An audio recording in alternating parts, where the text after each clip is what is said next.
Hi everyone. ఈ వీడియోలో నేను ఒక వెబ్ పేజ్‌లో కస్టమ్ స్క్రోల్ బార్‌ని ఎలా క్రియేట్ చేయాలో ఎక్స్‌ప్లెయిన్ చేస్తున్నా. స్క్రోల్ బార్ అంటే ఏంటి అనంటే, మన వెబ్ పేజ్‌లో ఏదైనా ఒక ఎలిమెంట్ యొక్క విడ్త్, హైట్ కన్నా దానిలో ఉన్న కంటెంట్ ఎక్కువున్నా స్క్రోల్ బార్ అనేది వస్తుంది. ఎందుకనంటే మొత్తం కంటెంట్ అంతా ఆ ప్లేస్‌లో సరిపోదు కాబట్టి. బై డిఫాల్ట్ స్క్రోల్ బార్ అనేది ఈ విధంగా వస్తుంది. దీన్ని కస్టమైజ్ చేయడం ఎలానో చూద్దాం. సపోజ్ ఇలాంటిదే సేమ్ మొత్తం బాడీ యొక్క హైట్ 200 వ్యూ పోర్ట్ హైట్ తీసుకున్నప్పుడు రైట్ సైడ్ బై డిఫాల్ట్ ఇలా వస్తుంది. అదే మనం దాన్ని కస్టమైజ్ చేసుకుంటే వన్ ఆఫ్ ది వే ఇదొకటి. సో ఇక్కడ మనకి బ్యాక్గ్రౌండ్ అనేది బ్లూ కలర్ వస్తుంది. ఇక్కడ మూవ్ అయ్యే పార్ట్ ఏదైతే ఉందో అదేమో వైట్ కలర్ వస్తుంది. సో ఇది వన్ ఆఫ్ ది వే. ఇక్కడ మనకి ఆ ఓవర్ఫ్లో అనేది మనకి బాడీ మొత్తంలోనే కాదు, ఏదైనా ఒక డివ్ తీసుకున్నా, ఏదైనా ఒక పార్ట్ తీసుకున్నా దాని లోపల దాని చిల్డ్రన్ యొక్క కంటెంట్ మొత్తం ప్లేస్ అవ్వకపోయినా అప్పుడు కూడా మనకి ఈ ఓవర్ఫ్లో అనే ప్రాపర్టీ మనం అప్లై చేసుకోవచ్చు. ఇది ఒక డివిజన్ తీసుకున్నా, ఆ డివిజన్ లోపల మళ్ళీ ఇంకొక సబ్ డివిజన్ తీసుకున్నా, ఈ డివిజన్కేమో మెయిన్ డివిజన్కేమో హైట్ 300 పిక్సెల్స్ ఇచ్చా, లోపల తీసుకున్న సబ్ డివిజన్కేమో 500 పిక్సెల్స్ ఇచ్చా హైట్. సో ఇప్పుడు దీని యొక్క హైట్ 300 పిక్సెల్స్ అయినప్పుడు దీని లోపలిది 500 పిక్సెల్స్ హైట్ అయినప్పుడు దాంట్లో పట్టదు కదా. సో అందుకని స్క్రోల్ బార్ అనేది వస్తుంది అనమాట. ఇలా మనం బై డిఫాల్ట్ స్క్రోల్ బార్ ఏమి మెన్షన్ చేయకపోతే అక్కడ ఏమవుతుందనంటే ఆటోమేటిక్గా కంటెంట్ అనేది డిస్ప్లే అయిపోతుంది. మనం ఏం చేయాలంటే ఓవర్ఫ్లో ఎక్స్ యాక్సిస్ వైజా, వై యాక్సిస్ వైజా, హారిజెంటల్ గానా, వెర్టికల్ గానా, ఎక్కడ ఓవర్ఫ్లో ఉంటే స్క్రోల్ బార్ చూపించాలో అది కూడా మనమే మెన్షన్ చేయాలి. సో ఇప్పుడు మనం ఇలా డిఫరెంట్ వేరియేషన్స్ ఎలా క్రియేట్ చేయాలో చూద్దాం.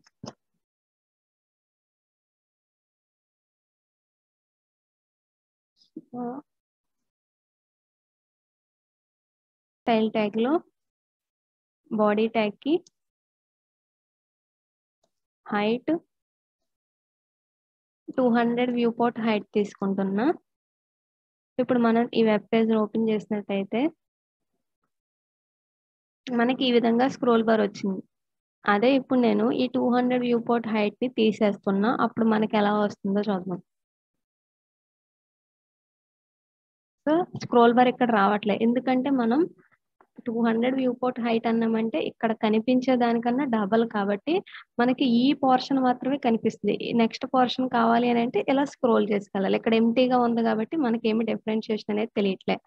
సో అదే ఇక్కడ నేను ఒక పారాగ్రాఫ్ తీసుకుని దాంట్లో సమ్ కంటెంట్ పెడుతున్నా.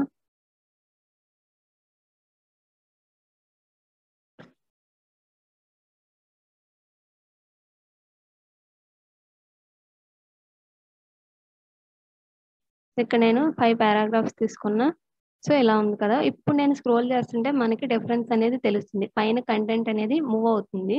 స్క్రోల్ బార్ ని స్టైల్ చేయాలంటే ఫస్ట్ మనం ఇక్కడ ఉన్న పార్ట్స్ ని తెలుసుకోవాలి. సో ఇక్కడ మూవ్ అవుతుంది కదా, దాన్నేమో స్క్రోల్ బార్ థంబ్ అంటారు. ఈ స్క్రోల్ బార్ లో వెనక ఉంటుంది కదా, దాన్ని స్క్రోల్ బార్ ట్రాక్ అంటారు. సో ఇది మూవ్ అయ్యేదేమో స్క్రోల్ బార్ థంబ్, దాని బ్యాక్ ఉన్నదేమో స్క్రోల్ బార్ ట్రాక్. సో మనం స్టైల్స్ అనేవి ఈ రెండిటికి అప్లై చేయాలి. స్టైల్ చేయడానికి మనకి సూడో క్లాసెస్ అనేవి ఉన్నాయి. అవి ఏంటి అని అంటే scroll bar,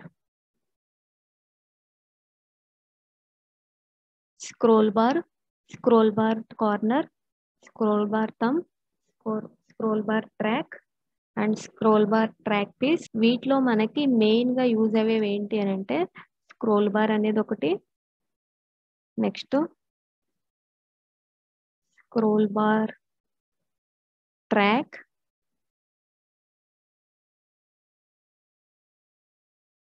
next scroll bar thumb. So ఇక్కడ మనకి వెబ్ కిట్ అని ఎందుకు వస్తుంది అని అంటే బ్రౌజర్ లో మనకి డిస్ప్లే అవ్వడానికి వ్యూ ఇంజిన్ అని ఉంటుంది. ప్రతి బ్రౌజర్ కి ఒక్కొక్క ఇంజిన్ అనేది ఉంటుంది. మనం రాసిన స్టైల్స్ అనేవి అప్లై అవ్వాలి అని అంటే ఒక పర్టికులర్ ప్రోగ్రామ్ అనేది ఉంటుంది, దాన్ని వ్యూ ఇంజిన్ అని చెప్తారు. సో ఇక్కడ బ్రౌజర్ కి ఈ ఒక్కొక్క బ్రౌజర్ కి ఒక్కొక్కటి ఉంటుంది కదా. క్రోమ్ బ్రౌజర్ కి అయితే WebKit, Mozilla Firefox కి అయితే మోజ్ అని సంథింగ్ ఏదో ఎక్స్టెన్షన్ ఉంటుంది. సో యాక్చువల్గా అయితే మనం రాయాల్సింది ఇలాగే. సూడో క్లాసెస్ ఎలా రాస్తాము, కాలన్ 2 టైమ్స్ పెట్టి తర్వాత ఆ సూడో క్లాస్ నేమ్ అనేది రాస్తాం. కానీ ఇక్కడ మనం ఈ వెబ్కిట్ వెండర్ యూజ్ చేసేటప్పుడు మనం ఎలా రాయాలి అని అంటే ఆ సూడో క్లాస్ కి ముందు వెబ్కిట్ అని పెట్టాలి. అదే మనం వేరే బ్రౌజర్స్ యూజ్ చేస్తే సపోజ్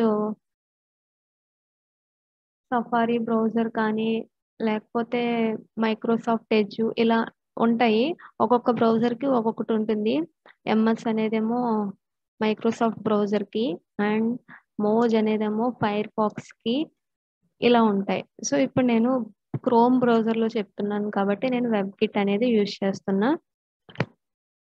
ఇప్పుడు నేను ఏ ఎలిమెంట్ సెలెక్ట్ చేయకుండా డైరెక్ట్ గా ఈ వెబ్ కిట్ స్క్రోల్ బార్ అని యూజ్ చేసేస్తుంటే దాని మీనింగ్ ఏంటనంటే మొత్తం ఎక్కడ స్క్రోల్ బార్స్ ఉన్నా ఇది అప్లై అవ్వాలి అని. Web kit hyphen scroll bar. So first మనం స్క్రోల్ బార్ యొక్క విడ్త్ కానీ దానికి ఏమన్నా చేంజెస్ కావాలి అని అనుకుంటే ఇక్కడ మనం మెన్షన్ చేయాలి. సో బ్యాక్గ్రౌండ్ కలర్ కానీ సో యాక్చువల్గా ఇక్కడ మనం స్క్రోల్ బార్ యొక్క బ్యాక్గ్రౌండ్ ఇచ్చిన అది ట్రాక్ తంబు ఓవర్ చేస్తే ఒకవేళ వాటికి యూజ్ చేస్తే సో ఇప్పుడు నేను బ్యాక్గ్రౌండ్ కలర్ అనేది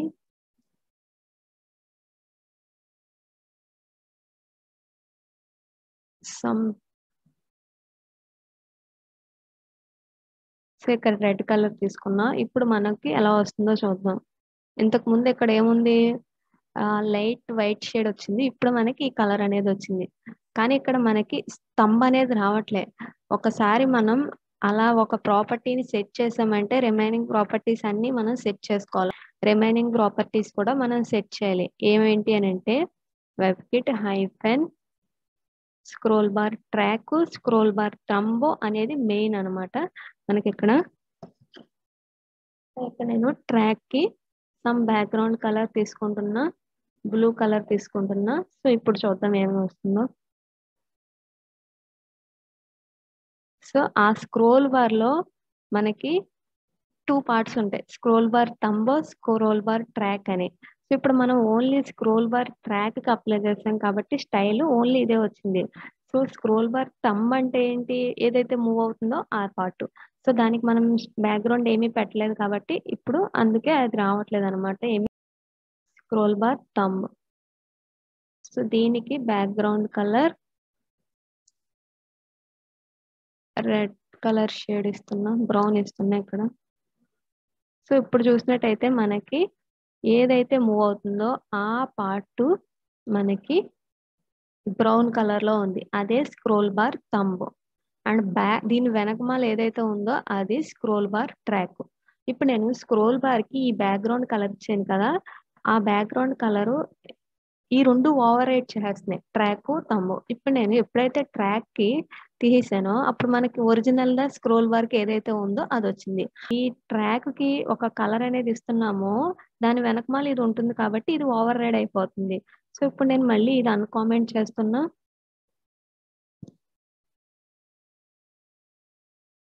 సో ఇప్పుడు మనకి ఈ విధంగా వచ్చింది. మొత్తం టోటల్ బాడీకే కాకుండా మనం ఏం చేద్దామనంటే ఒక హెచ్టిఎంఎల్ ఎలిమెంట్ డివ్ కానీ సమ్ ఏదైనా తీసుకుని సో ఈ డివిజన్ తీసుకుంటున్నా నేను. మళ్ళీ దాని లోపల ఇంకొక డివిజన్ తీసుకుంటున్నా. ఈ డివిజన్ కేమో క్లాస్ స్క్రోల్ అని ఇస్తున్నా. సో దీని లోపల ప్రజెంట్ అయితే ఏమి పెట్టట్లేదు. సో ఇప్పుడు మనం ఏం చేద్దామనంటే ఈ body height 200 view port height ఇచ్చాం కదా, దాన్ని ఇప్పుడు రిమూవ్ చేసేస్తాం. ఫస్ట్ అయితే డాట్ స్క్రోల్ అని సెలెక్ట్ చేస్తున్నా, స్క్రోల్ అనే క్లాస్ ని. దాని యొక్క విడ్త్ ఏమో 30 పిక్సెల్స్ ఇస్తున్నా. హైట్ ఏమో 350 పిక్సెల్స్ ఇస్తున్నా. అండ్ దీని లోపల ఇంకొక డివిజన్ తీసుకున్నాం కదా, దీనికి క్లాస్ ఏమో చైల్డ్ అని ఇస్తున్నా, లేకపోతే కంటెంట్ అని ఇస్తున్నా. సో ఇప్పుడు ఈ కంటెంట్ అనే క్లాస్ ఉన్న ఎలిమెంట్ కేమో డాట్ కంటెంట్, దీనికేమో హైట్ 600 పిక్సెల్స్ ఇస్తున్నా. స్క్రోల్ అనే ఎలిమెంట్ లోపల కంటెంట్ అనే క్లాస్ ఉన్న ఎలిమెంట్ ఉంది. దీనికేమో హైట్ 350 పిక్సెల్స్ ఉంది, దీనికేమో 600 పిక్సెల్స్ ఉంది. సో ఇప్పుడు ఏమవుతుందో చూద్దాం.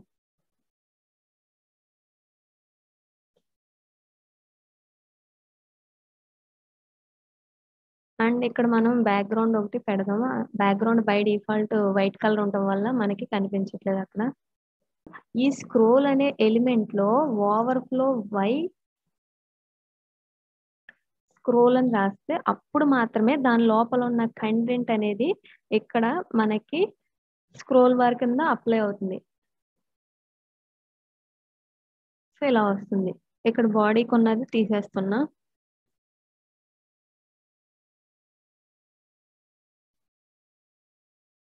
ఈ ఎలిమెంట్ కి సమ్ మార్జిన్ ఇస్తున్నా.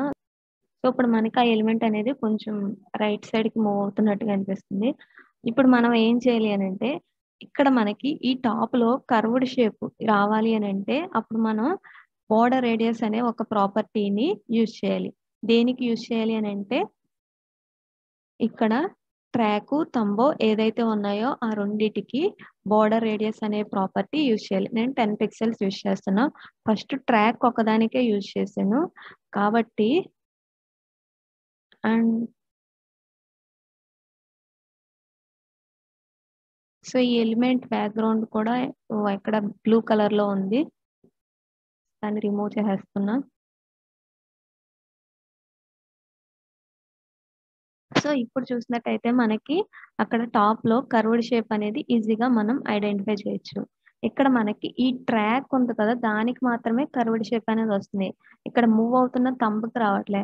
ఇప్పుడు మనం దానికి కూడా రేడియస్ రావాలి అని అంటే ఇక్కడ తంబ్ ఏదైతే ఉందో దానికి కూడా బోర్డర్ రేడియస్ అనే ప్రాపర్టీని ఇవ్వచ్చు.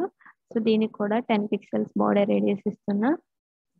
సో ఇప్పుడు మనకి ట్రాక్ తంబు రెండిటికి ఈ బోర్డర్ రేడియస్ అనేది అప్లై చేయడం వల్ల ఇలా కర్వ్డ్ షేప్ అనేది వచ్చింది అనమాట.